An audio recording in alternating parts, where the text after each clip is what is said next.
Welcome to the Tattooed Truth Podcast with Anna Love, a space for embodied conversations for soul-led rebels. I'm your host, Anna Love, intuitive empowerment coach, subconscious healing guide, and no stranger to burning it all down to rise in truth. Here we dive deep into identity, healing, personal power, and what it really takes to lead a soul-aligned life. You'll hear unfiltered insights, real stories, and live coaching sessions with bold callers ready to break free and embody their next level. This is your invitation to reclaim your voice, rewire your patterns, and rise fully expressed. Let's get into it.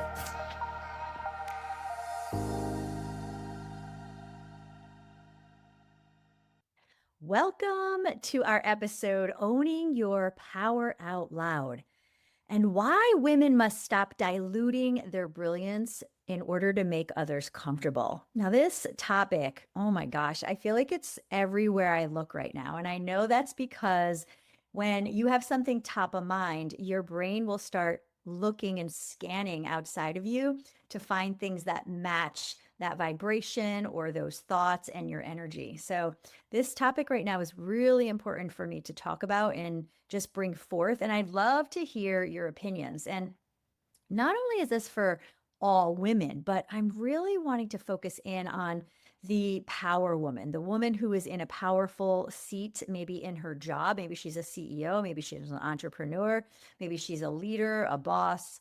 But for all women, this applies as well. So as a woman, we are just wired differently than men, right? We're more emotional, and we are also taught that that is a bad thing. Okay. And I don't know about you. It was never specifically taught directly to me. It was an indirect message that I have received ever since I was very, very young. Maybe it was in the form of a joke, right? Or a snide comment, or it's just out there in sitcoms, it's on TV. It's just the way that I grew up thinking and feeling that I was less than because I was of the emotional species. So I don't know if you are feeling this as well, or if you've ever caught wind of this, but it's a real thing, and it permeates the way that we show up, especially when we are in a leadership position. We have the authority, yet there's an underlying current that we feel we do not. It's a subconscious belief.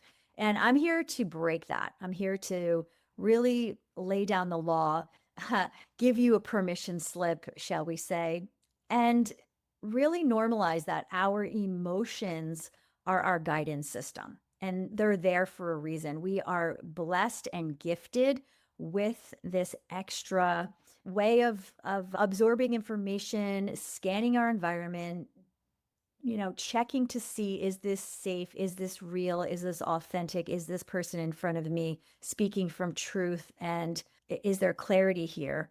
And we are allowed to feel that, right? Whether it's a sixth sense, whether you consider yourself an empath and you take on even the unspoken, which is what I'm actually talking about here, is the unspoken feelings and the spoken message that other people are delivering, right? Or other people are feeling.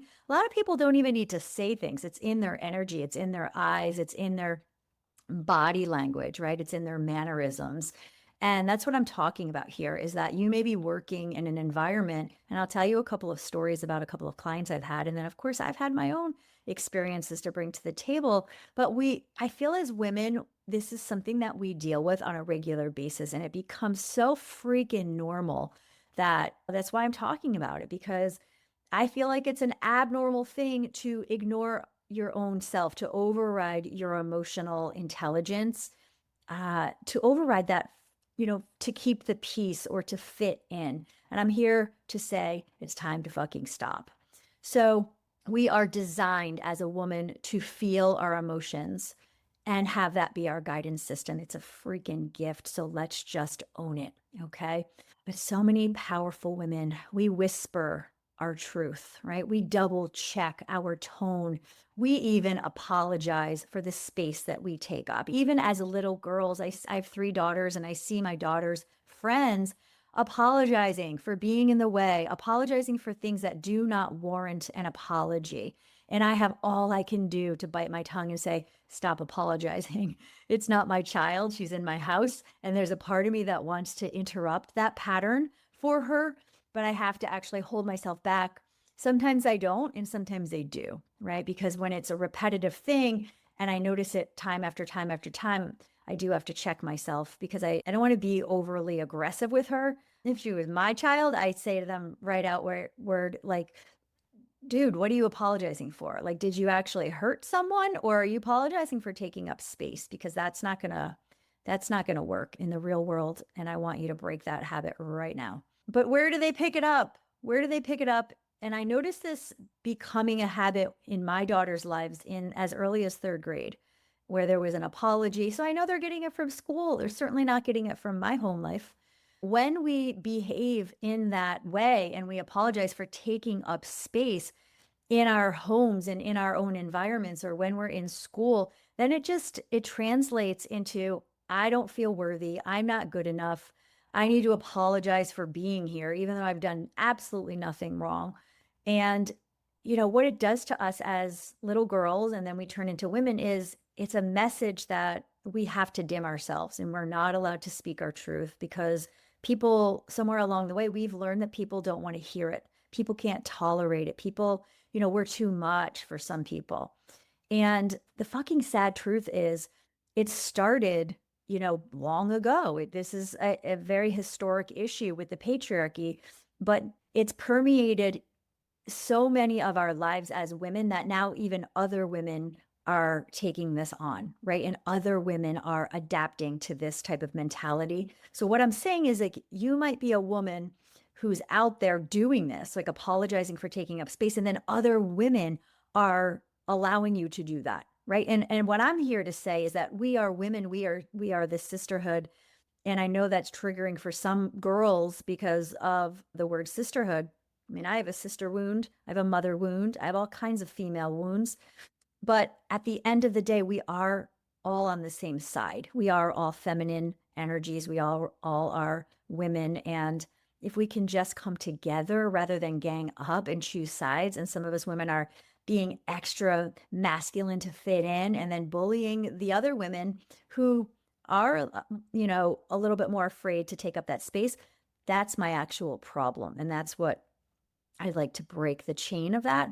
And it doesn't, I can't do it all. It takes an awareness within every woman to be able to come together. And one by one, we can change our ways. And I have faith that that's possible. So this episode is really your permission slip to stop shrinking and start showing the world who you really are. And I'm going to ask you, where do you dilute your brilliance? Do you do that to be accepted? Where do you do that? Where do you dilute your brilliance to be accepted? And it could be in the home life. It could be, out when you're with your girlfriends. It could be obviously in the workplace. Where do you do that, if at all?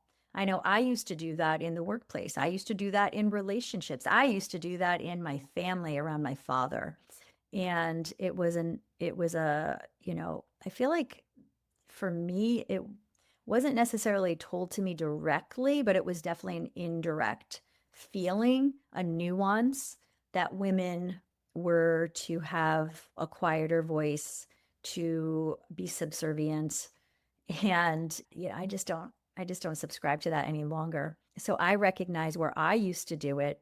And recognition, I'll just say, and awareness is the first step to breaking the cycle. So we all get to become aware and become awake. And I want you to also ask yourself, whose comfort are you prioritizing over your own power when you do dilute your brilliance? Okay. Who are you trying to prioritize? Is it your boss? Is it a male friend? Is it your partner? And I'm not just speaking about men. This could be like maybe your mom. had you feeling this sort of way. Maybe your grandmother, maybe you have a woman boss, right? Maybe there's a women group at your work who all subscribe to the belief that, if we speak out, we're too much, and we might as well just tamper down our voice, tamper down our opinions. And finally, I want to ask you, what would change in your life if you were to speak your truth without apology? And that's the caveat. Speaking your truth without apology. Imagine that. I broke the cycle of saying I'm sorry when I wasn't actually doing anything to hurt anyone. It took a while to do that because I wasn't even aware that I was doing it. It's craziness. So we learned as a woman, I mean, I don't know about you, but I can think of all kinds of situations in my life where it was better to be quiet and it was a survival mechanism to get along. And I know that, I mean, as young as kindergarten, this was taught to me. You have to be quiet, stand in line.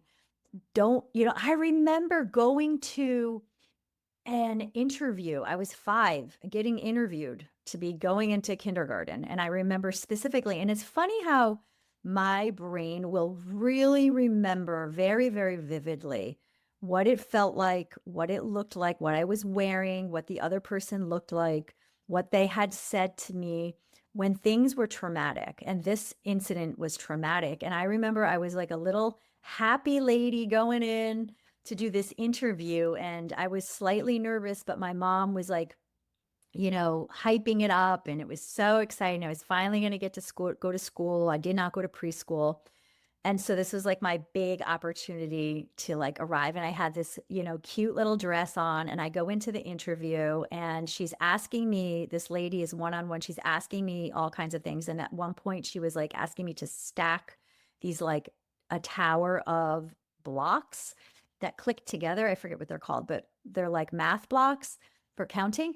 And I remember just like talking about, like, I don't remember what I said specifically, but it had nothing to do with the blocks. And she wanted me to, and I know that this could be sort of like read into a little bit like, well, Anna, she was asking you to do A and you were doing B, but I was doing what she asked me to do. And I was being social and wanting to connect. And she was like, shh, I need you to stop talking. And I was like, there was a part of me that went, like that. I was 5. I went like, oh my God. And I remember being like, oh my God, like, I'm not good. Like, this is bad, right? Like shame right fucking away. I'm not even in day 1 of kindergarten, and they're conditioning me to quiet down. Don't be expressive. I asked you a direct question about numbers. Do not tell me about the sunshine today. Do not tell me about you saw a bird on the way to school. And I understand you do need, I was a kindergarten teacher. You do need to rein the kids in. And if you ask them a question about what's 1 + 1, you don't want them to say, my mother had an English muffin for breakfast, right? We want her to understand what's 1 + 1, stay on task, right? However, my point I'm making is that right from the beginning of school was a big thing for me on shaming me and quieting me down and quieting my voice. And it was survival mode for me. So that is one just teeny tiny, eensy weensy example into how my power started to be stripped from me as early as 5 years old when I entered the school system. So I learned to be afraid. Okay. I learned that I don't know when I'm supposed to talk. Like, when do I get to be me? When can I just speak freely? Because certainly it's not while I'm at school. Okay. And you also learn as a young lady that you don't want to be dumb. You want to be the smartest one in the room, right? You want to be like in the red group. I was like, I was very aware that there were red groups, green groups, yellow groups. But there were like the smarter, faster learners. And there was a lot of pressure around that. And when you're feeling pressure to perform, you're also feeling the opposite of, okay, I'm on, high alert here, and I need to spit out information, and I'm not allowed to tap into my emotional self, which is very real and very prominent for me And so I don't want to be too much, right? I also learned like being too emotional is too much. And there were jokes in my family because my mom is a female and she was the only female in her family next to my grandmother. Okay. So she had a load of brothers. And what I learned through the jokes and everyone, no one said it to her directly, like you're too emotional. Well, actually, yes, they did. They did. That's I say that. I'm like, yes, they freaking did. They did tell her she was too emotional directly. But I was going to say it was also in the form of jokes. Okay. So I learned directly and indirectly that as a woman, it's not okay and safe to share your emotions fully. Like you might be able to express a little bit, but too much is going to make you bad and wrong or make other people uncomfortable. Right. So let that sit in. Right. So how we learned from a very young age that when we are telling our truth and being all the feels that we are too much and it's going to actually make someone else uncomfortable. And that's the problem here. All right. And this is why when we get into these successful roles as adult women, we may have gotten ourselves there and we have these accolades of being the president or the CEO, these high executives, and we're faking confidence and we're pretending that we don't have all these other sides to us because we don't want to be too intimidating, too emotional, too much. We want to be likable and we want people to almost fear us, right? So we also want to be like a man. We want everyone that's under you, if you're the boss, to fear you. And I think that's the old way of being, in the 70s, 80s, 90s, even now it's 2025 and things are shifting a lot. But I think us as women, if we're especially of the older generation, I mean, I'm 51, that's real for me still in my body. So, we have to look at all of this and how, my gosh, how we look at people pleasing, this expands into so many different threads about perfectionism and, just what do we do internally so that we externally fit in. Okay. And people pleasing is one of the big ones. And I feel like I've broken that for the most part. I'll tell you about a client or two that I worked with, specifically women in high power positions. And, one was having these emotional breakdowns and her body was really reacting to what was going on at work to the point where she had to like continuously call in or call out of work. And she was struggling with being truthful to her boss for fear that she wasn't going to fit in with the team. And that takes a toll on your gut, on your stomach and your nervous system. And, once we cleared out, like, well, where does this stem from on an unconscious level? We were able to go back and, without disclosing too much, it was on her timeline all the way back into, I believe she had stuff on both her father and her mother's side, all the way back, like so many generations. And once we cleared that out on the timeline, all of a sudden she was able to take better initiative and control over the way that she was being inside her workplace. And things shifted immediately for her, right? Because she had this powerlessness that wasn't even really hers, but yet it had become hers in her work life. So she had amazing results and working with me when we did timeline therapy. And then I remember another woman, she came in and a powerhouse woman. I think she had something like 3 or 4 kids and she was pregnant and she was still working full time in a man's world, right? And she came in saying that she didn't know what the issue was. She was just feeling overwhelmed.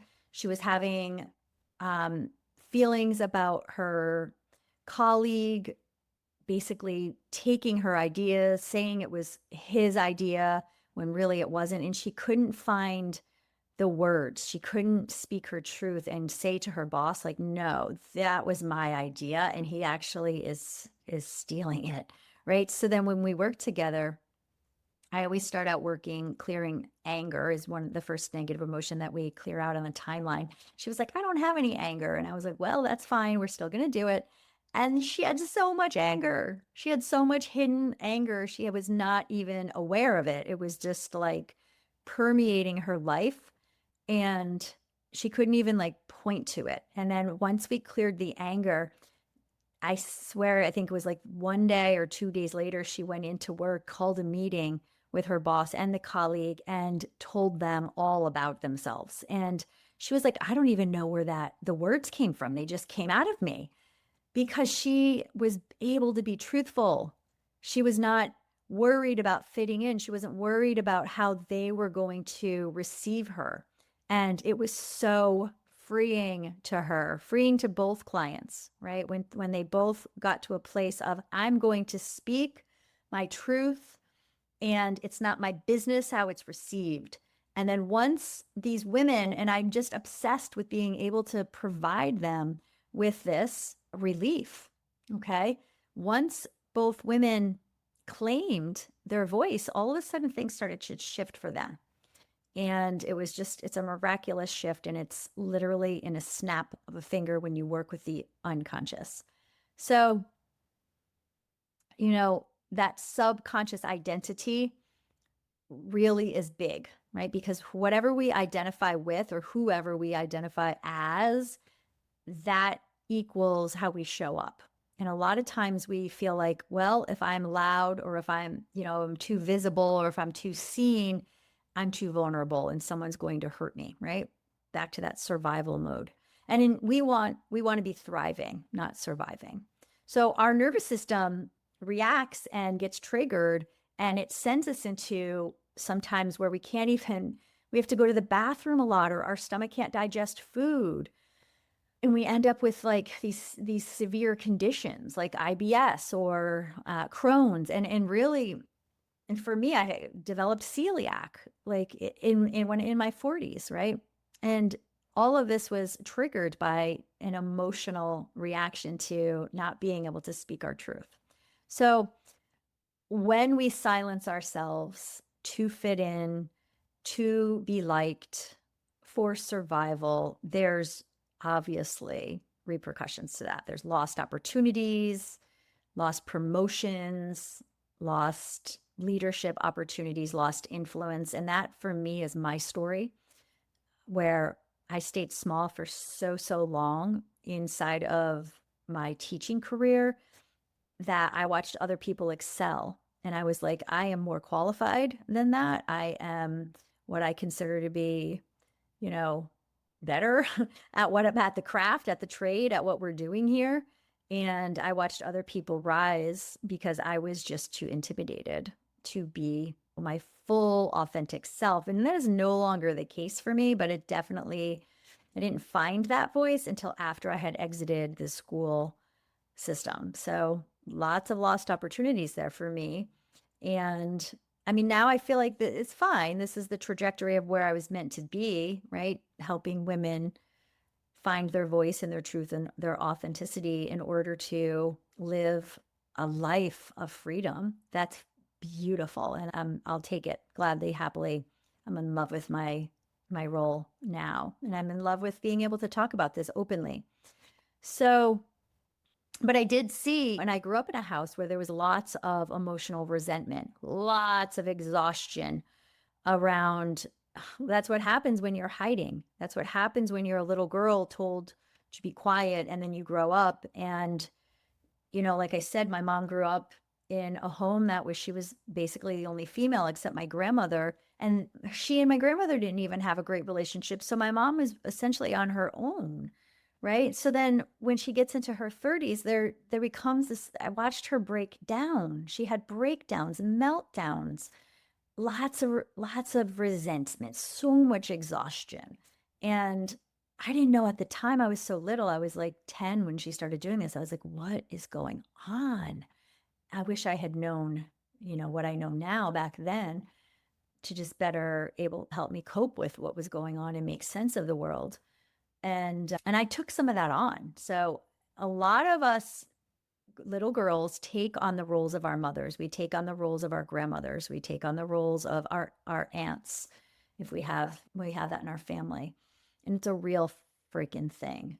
And I will say that it is self-abandonment. So it's time to wake up. It is time to claim your freedom, claim your truth, claim your authenticity, show up without shrinking, start using your voice, activating your truth, communicating with power, all right? Communicating with clarity, communicating with compassion. And I know there's sometimes, even now, watch yourself when you're speaking. And if you start tripping over your words, that's an indication that you've still got a little hang up around whatever it is. So you may say like, oh, I'm going to say what I'm about to say. And then your tongue gets tied. Has that ever happened? That's an indication that there's still something in you that's hesitating. So this is your permission slip to let it go. Just let it out and let it land. Whatever it is that your message is, just let it land. Right. And I love to say your mess is your message, which means the things that you've struggled with become your platform, that becomes your teachable moment for someone else. So time to stop performing, time to start leading and watching your world evolve and change. And I want you to rewrite your identity. I want you to say, I am allowed to be powerful, and I want you to feel that power in your body. I am allowed to be seen, and I want you to feel what it feels like to be seen in your body. All right, that's the self-leadership that's we all have inside of us. We all have that inner compass, that compassion, that curiosity, that connectedness, that clarity, that confidence, that courage. That's all inside of you. Access it. Unlock it today, right? I'm giving you the permission slip to do that. So be well. I'm very excited to open the dialogue for this. Come find me. I've switched my Instagram to iam.theannalove. Please find me there. You will be able to click on my link tree and see my offers and set up a call for a one-to-one. If you'd like to work exclusively with me, your entire life will change. That is a promise. And I love you all, and I will talk to you soon. Thanks for tuning in to the Tattooed Truth Podcast. If this episode lit something up in you, don't keep it to yourself. Share it, leave a review, and make sure you're subscribed so you never miss a truth bomb.